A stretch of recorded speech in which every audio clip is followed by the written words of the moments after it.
This is Flipping Junkie Podcast, episode 76, with a special guest.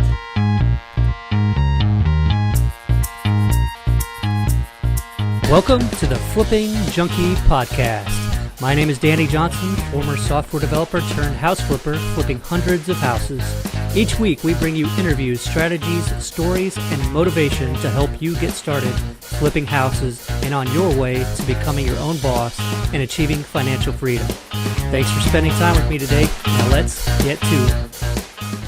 All right, welcome back to the Flipping Junkie Podcast. Thanks for listening. I've got a very special guest today. This is the most beautiful guest that I've had on the show. And it's kind of funny because we've been talking about it. I've never had Melissa, my wife, on the show, and she basically runs the flipping business and has been since October? Yeah, October.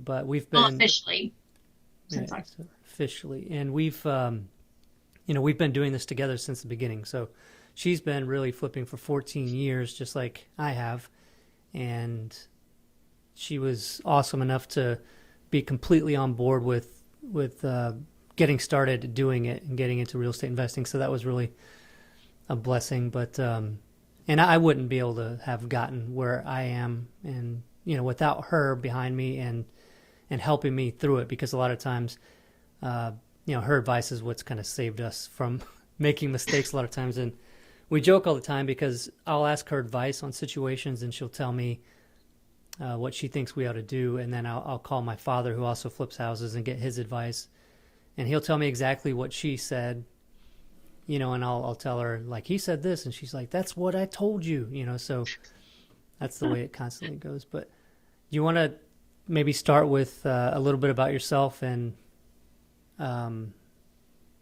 basically what you were thinking when we got into this business? Well, I'm sorry, I'm way out of my comfort zone right now. I don't know, it's been fun. All the stories that you tell are totally true about throwing the phone at me with the first phone call. That's a true story. It's really changed a lot too, I think, for us over the years.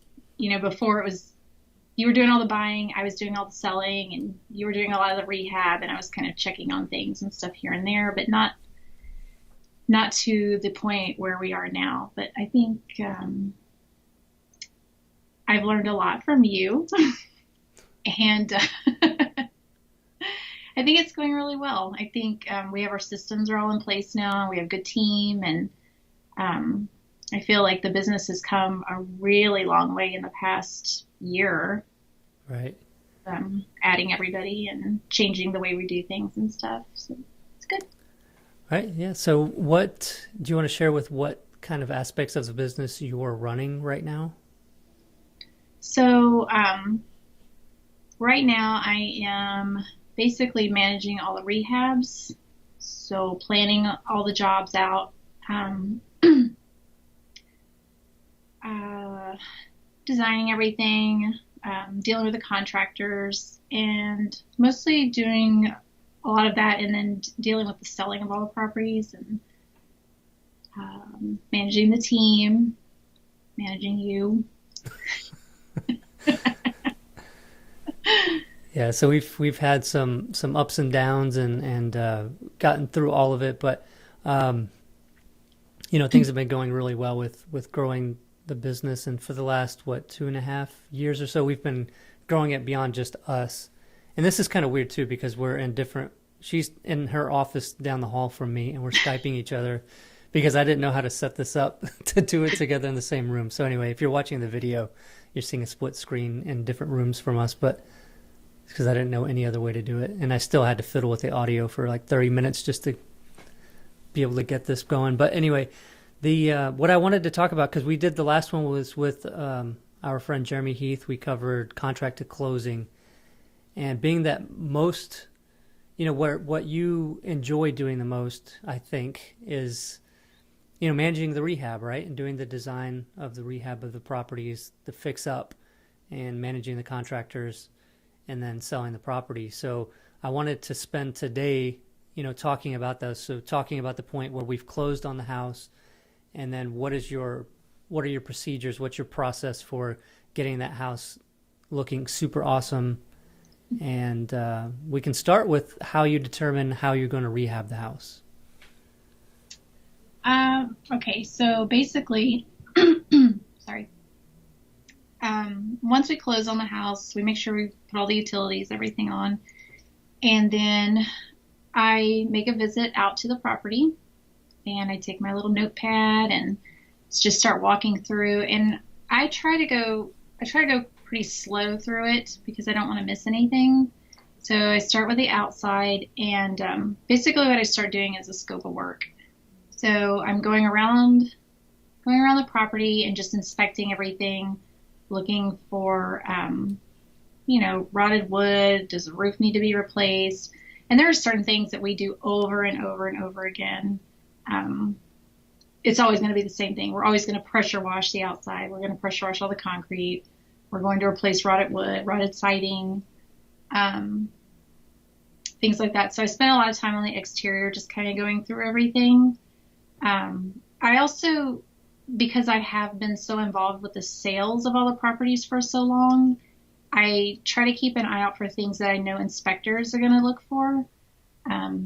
FHA and VA have certain requirements for things that have to be done. So I try to look out for those things and catch them ahead of time so we can fix them before we get to the point of, selling the house and the inspection. And then, they say, well, this needs to be replaced. And it's something we could have done ahead of time. So I try to stay ahead of all those things.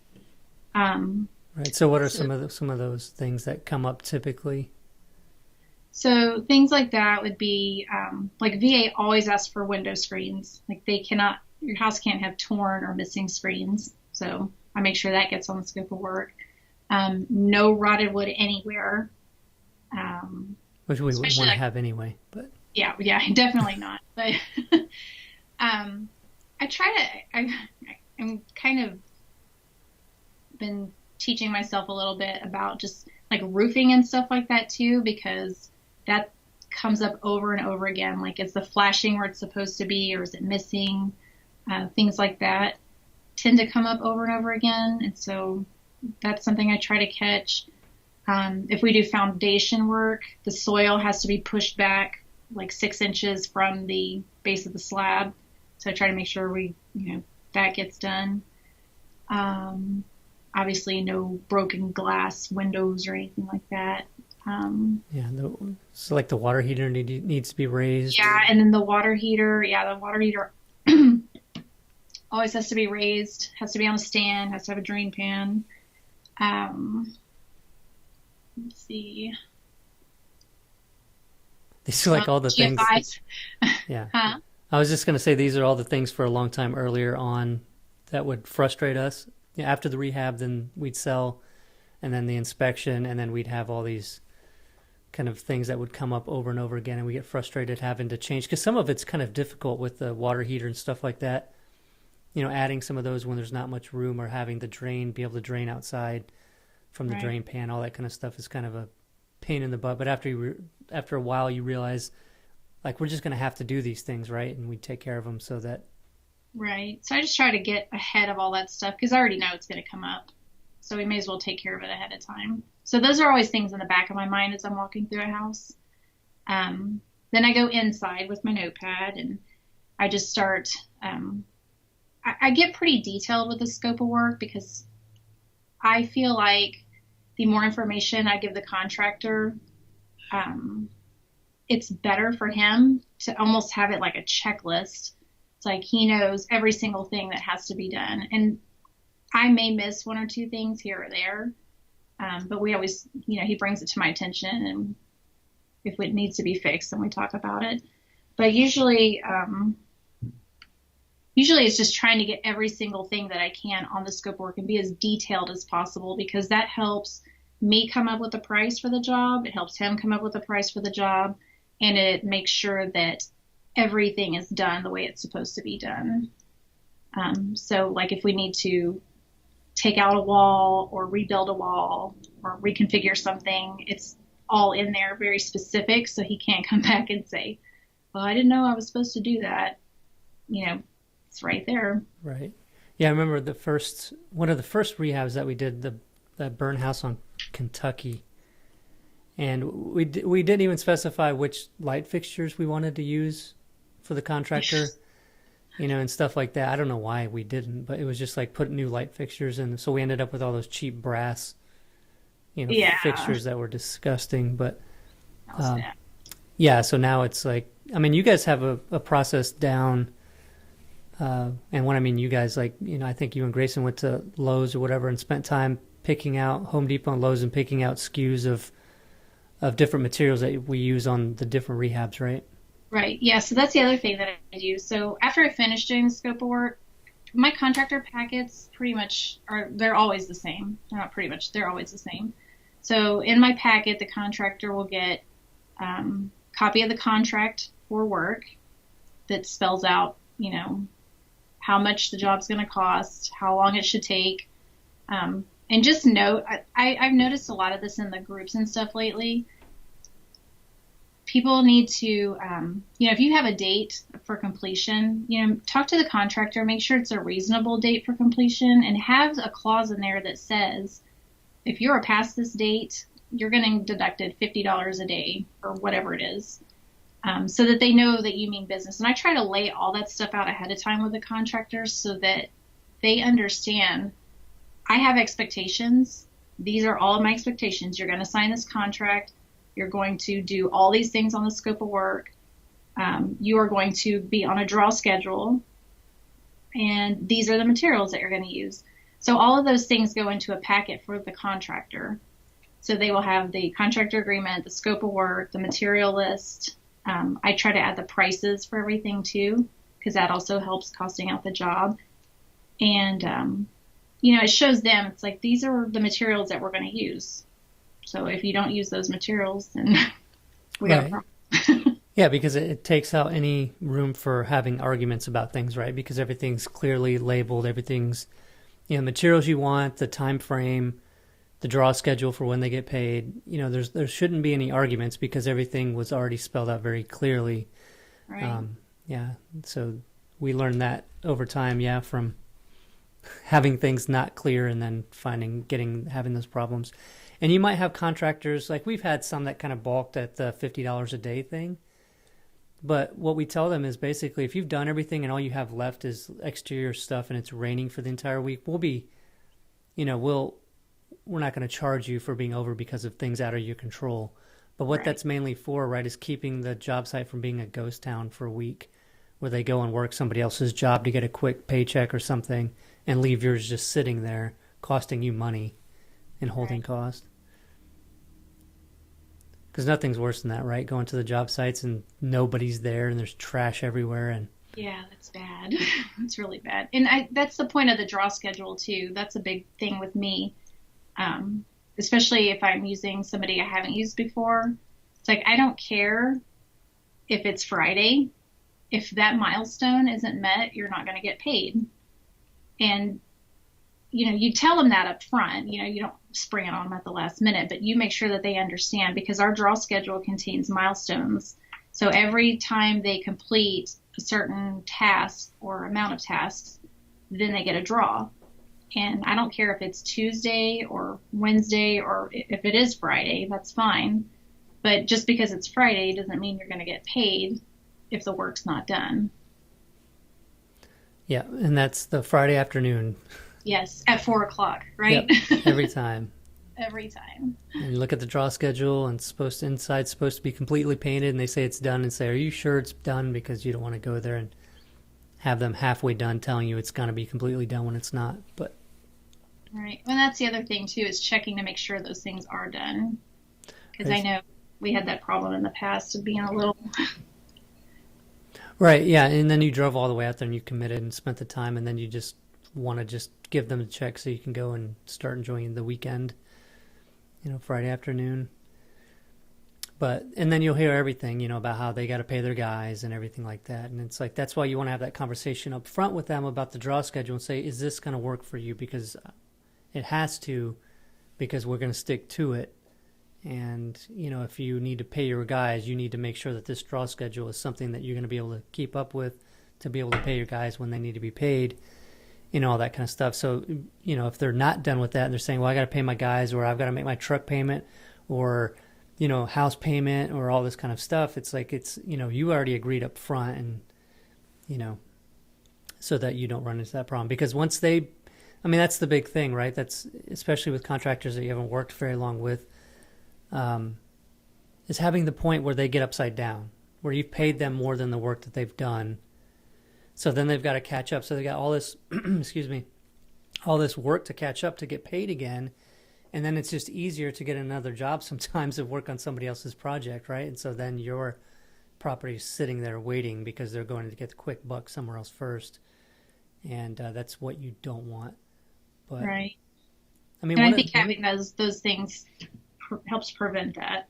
And right. Just being very clear up front, about what the expectations are.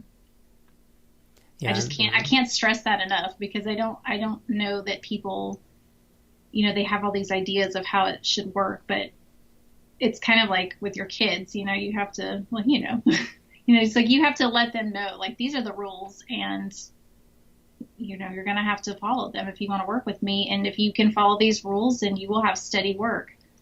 And we've kept our contractor busy for years now with steady work. Right. And that's like, whenever we've had the times where we've it gets to the point where even you can get to where you don't like flipping houses anymore, where you get so frustrated and feel like everything's a hassle, everything's a nightmare, is when we have bad contractors, when we don't have somebody good managing the rehabs or doing the jobs, that's when the business is frustrating and super painful. But every time we've got somebody good, we keep them as long as we can, because it makes our lives so much easier. And I mean, we've got a crew right now that you use that you absolutely love, and so it's just been great. It's great when you've got somebody great. So if you're dealing with contractors that are making your life miserable, find another crew, because everything will be much better, and that way you can spend more time on getting more deals and flipping more houses. Definitely. I can honestly say our contractor has made our life so much easier, made my life so much easier. I mean, we work so well together. We have great systems. He understands the way I work. I understand the way he works. And that's another thing too, doing these draw schedules and stuff. Talk to the contractor and see what his workflow is like. Because that's what I did. I actually sat down with him and I said, okay, talk to me about what order do you like to do things in? And then I was able to create the draw schedule tailored to the way he works. So it works out good for him and for me, because we're still hitting the milestones and he's doing it in a logical order that makes sense for him. And I think that's been pretty helpful too. Yeah. You just got to make sure that they don't say that they'll do a little bit of demo in one section of the house and then paint the whole inside, just to get that big draw, because it seems like, doing the painting of the inside, like the walls, makes it seem like they've done a lot, when it's one of the things that doesn't take as much time. Right. Or doing things out of order where they still haven't done demo in a part of the house, but they're already like doing flooring in another part. It's not good, right? It's not good. No. All demo should be done ahead of time. Flooring should be done last. Right. So I think in finding contractors, I think a lot of people, my father actually, as you know, was a contractor for a real estate investor here in town, who was also one of our mentors for the longest time. And then when he started flipping, my father started flipping houses, he hired contractors that worked the way he did for an investor. And I think we had that advantage of seeing the types of contractors and how they worked through who my dad was hiring. So when we got into it, we kind of knew who to look for. But I think a lot of people that are new or struggling with contractors and getting these rehabs done, maybe have the wrong idea of the type of contractor they need, right? I mean, some higher end markets, if you're doing higher end properties, you need the GC, you need the great big contracting company kind of thing. But we found most success with the type of contractor that my father was, where he was running the job, he had helpers, but he was there working on the job sites, right? Yeah. Well, I mean, I'm not working on job sites, but Well, what I mean is the crews that you hire though are ones where the person that you're hiring, the main guy, the no, general no, contractor, yeah, is working on the job, yeah, right? And not just somebody in a Hummer that's hiring day laborers and not doing any of the work himself or managing the job, right? right. No, they're all pretty hands-on, and you know, I think some people too, they hire a GC and expect them to handle everything, and that's good too. But just I, I have also found, I think with us having a good GC, but then having good people too that you can call on for certain things. Like we have a great HVAC guy, and so I deal with him personally. All I have to do is send him a text, hey, I need this done at this property, and he's there, and he emails me an invoice, and he doesn't, you know, bother me, which is nice. But we have certain go-to people that we've used for years and years, like James that does the countertops. Um, you know, just call him up, tell him what I need. He takes care of it, mails me an invoice, and that's the end of it. So there's certain ones too out there that if you do find somebody that's really good at something, if you have a good floor guy, you know, Yeah, so it's typically roofer, electrician, plumber, the different specialties, right? The different licensed. right. Yeah. Yeah, because we have our guy that does the bulk of the stuff, but then if I do need a HVAC, I know who to call. If I need some major electrical work done, I know who to call. Major plumbing, I know who to call. I've got a floor guy.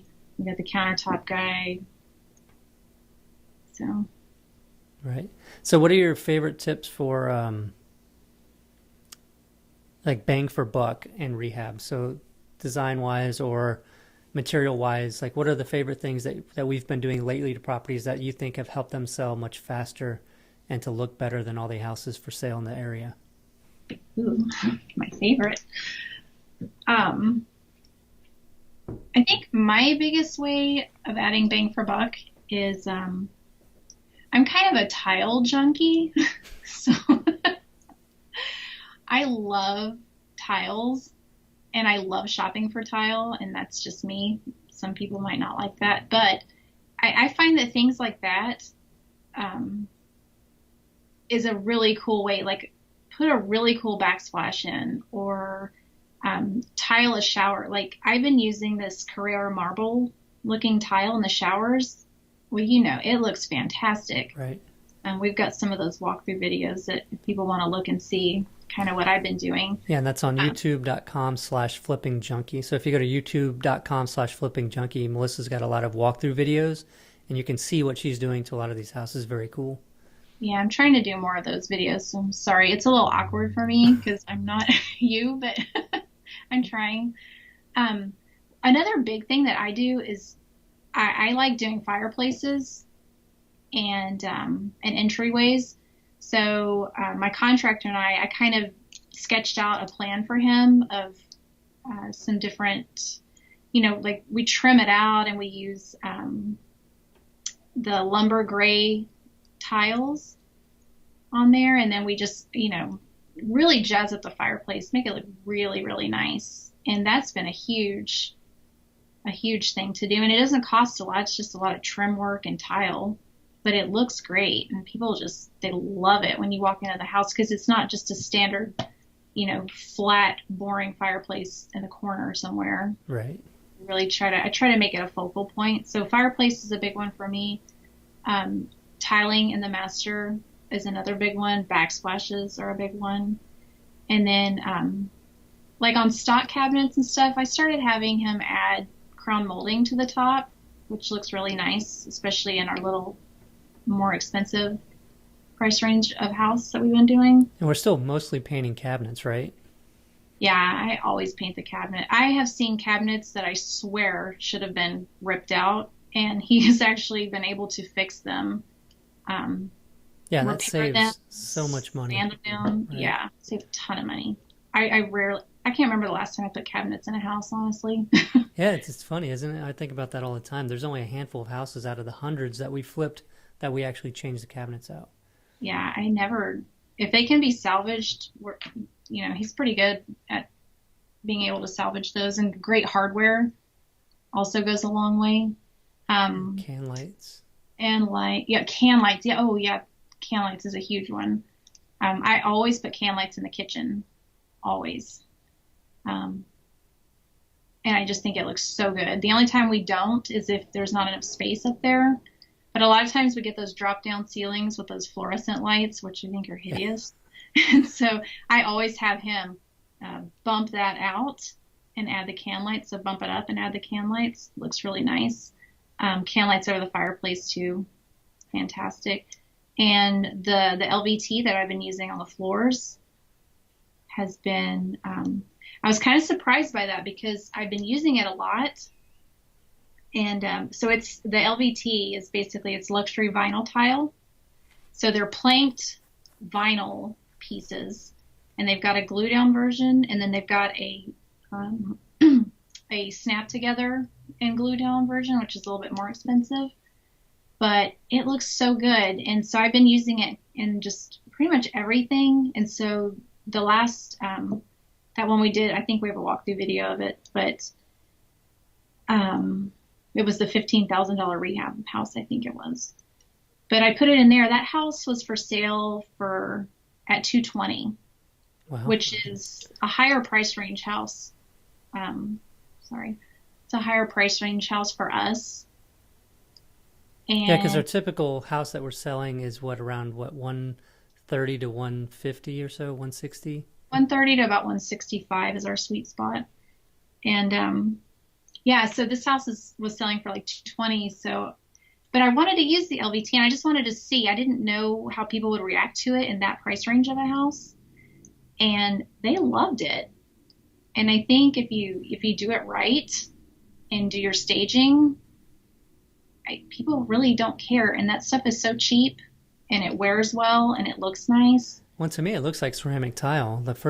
One of the first places I saw it was the club across the street from our house. Yeah. Where they redid everything, and they put that in, and I thought it was ceramic tile until they told us that it wasn't. So it's pretty amazing what a lot of that stuff. And then they've got so many different variations, right? So a lot of different looks. Yeah. So you can make it look like wood floors. Yeah, the ones I use look like wood. So they have a light gray version and they have a darker gray version. And so depending on the property, I kind of play around with the colors a little bit. But Which sure beats the dark brown carpet we used to use in the beginning, right? I know. I still see so many rehabs. Everything is tan. Yeah, tan. Takes me back. Old school. Yeah, if you're still rehabbing with tan, think about changing it up a little bit. Yeah. And then what was it when we first started? Didn't we put green carpet because we were learning a lot from Robin Thompson? Remember that? No, we never put green carpet in. Okay, maybe she just did in her videos, but that's disgusting.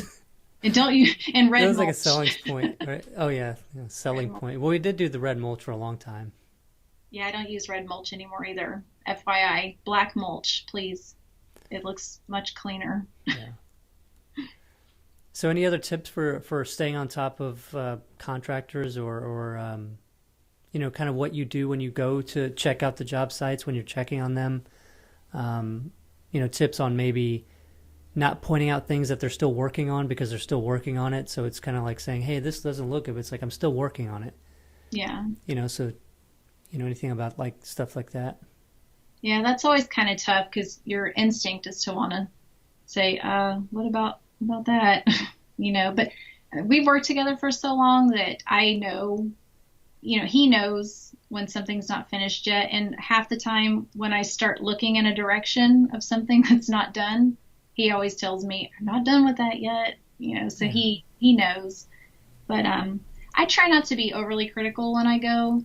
Mostly I just go to make sure that we're on track with where we're supposed to be with getting things done.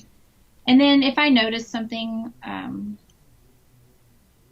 that maybe wasn't on the scope of work, I try to bring that up. Or if we need to change something, I don't think that's really working right there. What is something else that we can do here? So I just try to have conversations with them when I'm there, not so much nitpicking everything because that comes at the end. So when everything's done, I do a punch list, which hopefully everybody's doing on their rehabs after before you give that last draw. Always do a punch list. And so the punch list for me is pretty much me with a blue tape bracelet around my arm. And I'm pretty ruthless. He gets a little scared when it's time for punch list time. Because he thinks he's done, and then you've got 2 pages worth of stuff. But Yeah, 2 pages is not too bad these days. Um, Actually, honestly, most of the time we're about 1 page. So I'll go through with my notepad again, because I'm old school, and I will write down anything, but I'll also mark it with blue tape because I want them to see what I'm talking about. So I want them to have a point of reference. Here's the list. And if I say, there's a crack here, there's a crack, and then it's marked where they can see it. Make sure that gets taken care of. Or this patch of texture looks gross, we need to fix it. And then I'll slap some blue tape on it. So he doesn't like the blue tape at all.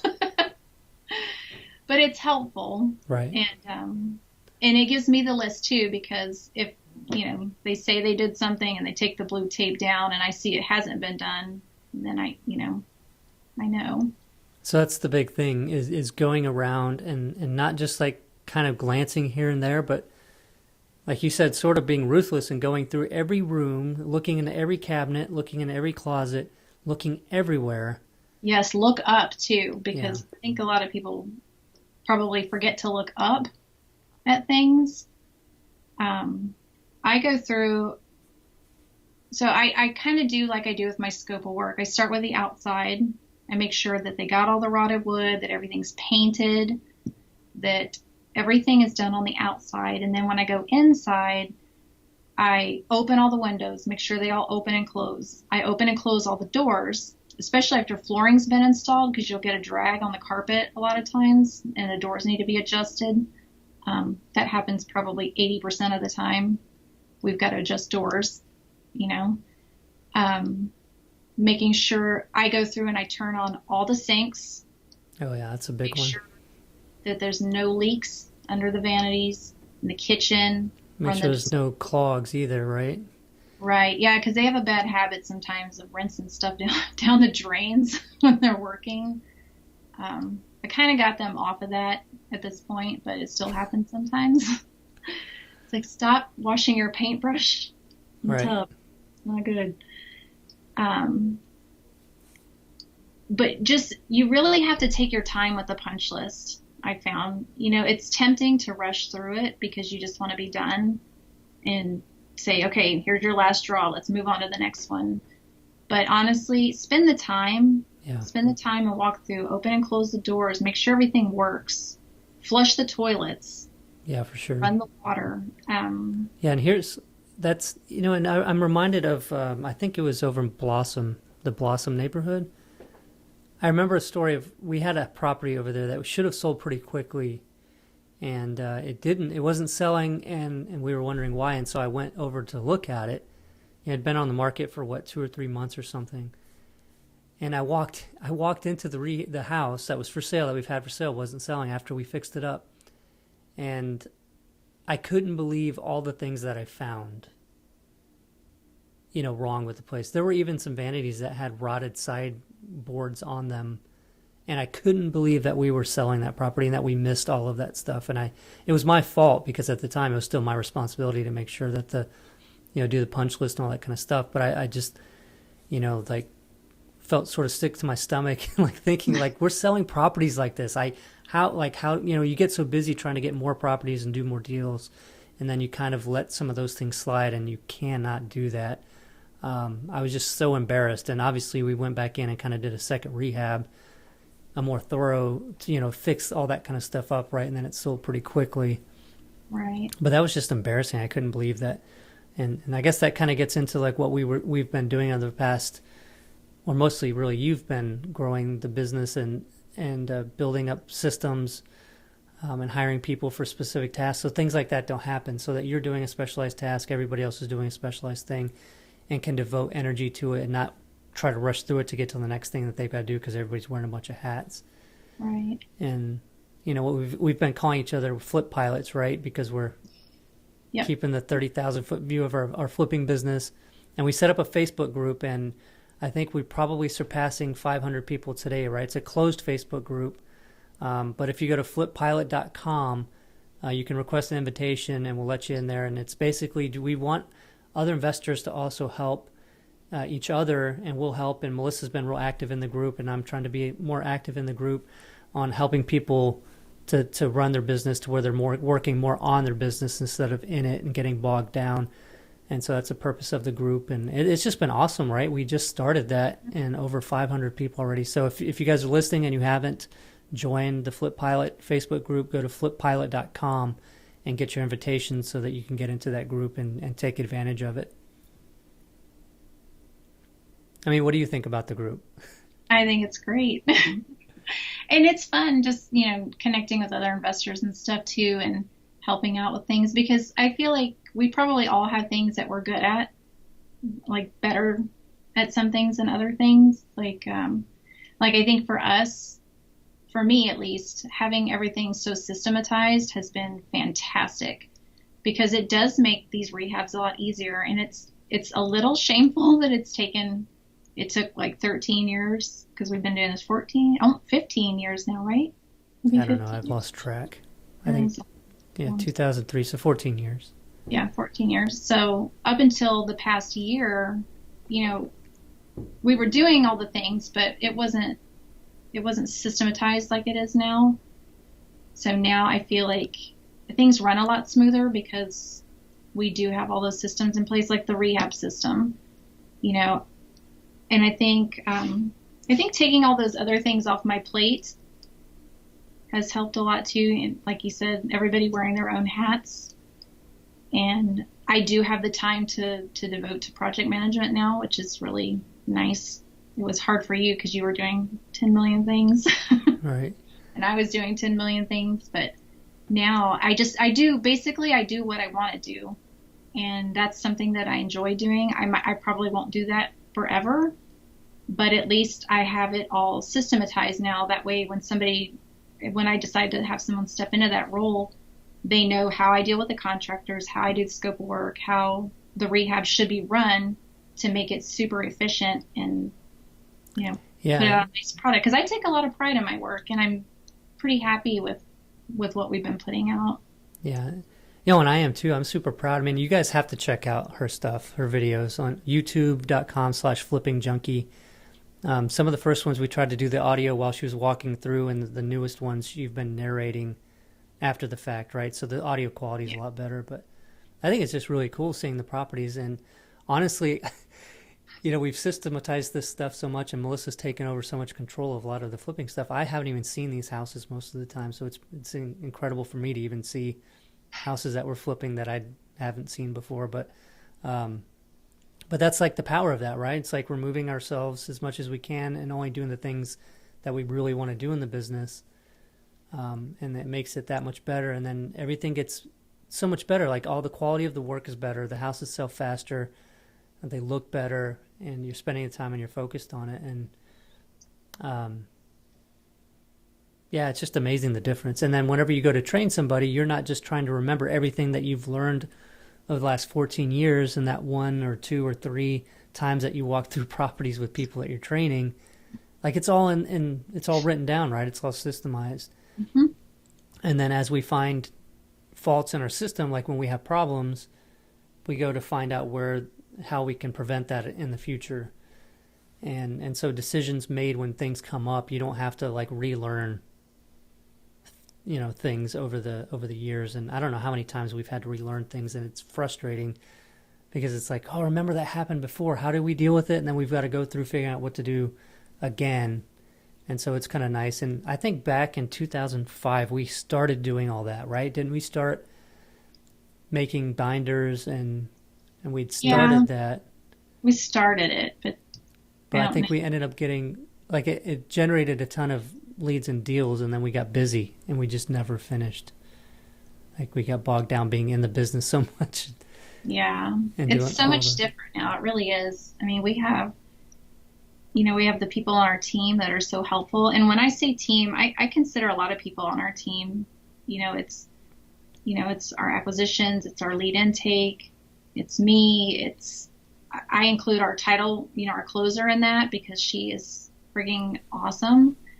Our realtor is amazing. She's actually one of my best friends. We've become so close over the years. She's been selling all of our houses since 2009, I think. She's fantastic. So get a good realtor on your team. Yeah. When you're selling these properties, because it's huge. It makes a huge difference.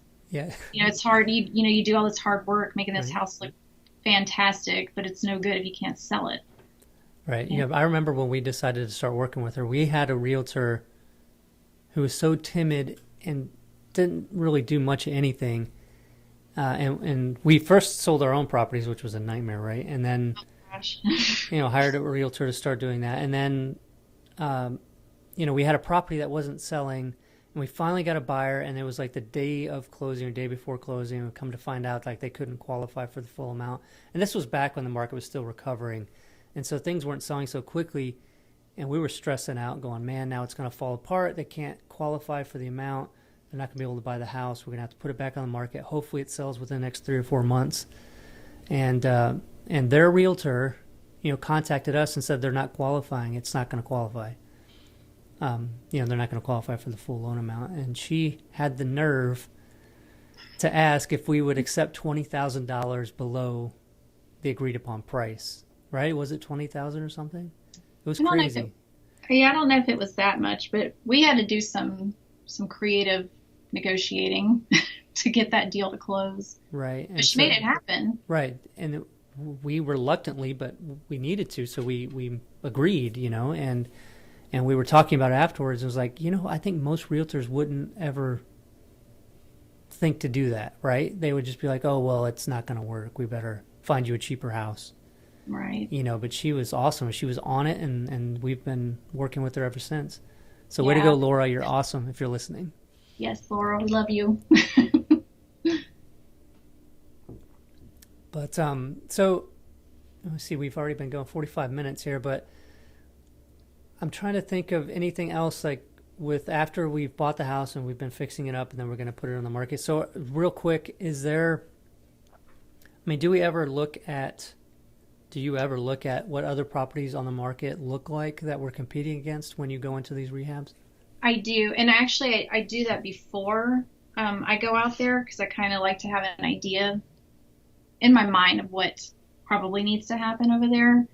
So usually I get with acquisitions and we go over the repair estimate that he came up with when we bought the property, because I want to make sure that my estimate's going to fit in with what we borrowed to do the repairs and everything. So, and he's real good about estimating repairs. So then we usually pull comps and we just look at what's sold, because obviously, if all the houses have granite in it and ours doesn't, probably need to put granite in. So we double check all those things. That way I can plan ahead of time, because that's another thing. Like when you are hiring other people to do other things, like a granite person, all those things have to be scheduled in a certain order. And so we want to make sure, if we need to put granite in, that it's done when it's supposed to be done. But yeah, we check for that. And I check, it's like, what do the yards look like? Are the windows replaced? Does it have central air? Just kind of looking to see what we're competing against. And then that helps me figure out what am I going to do to set my house apart from all these other ones. Right, which is huge. And think about it from the perspective of people looking at a house in those areas. You got to see what they're seeing before they see your property. Exactly. So that you can have one where they walk in and say, this is different. Oh my gosh, this is different. Like, I want this house because I haven't seen anything else like this. And that's what I try to do. I try really hard to make ours stand out.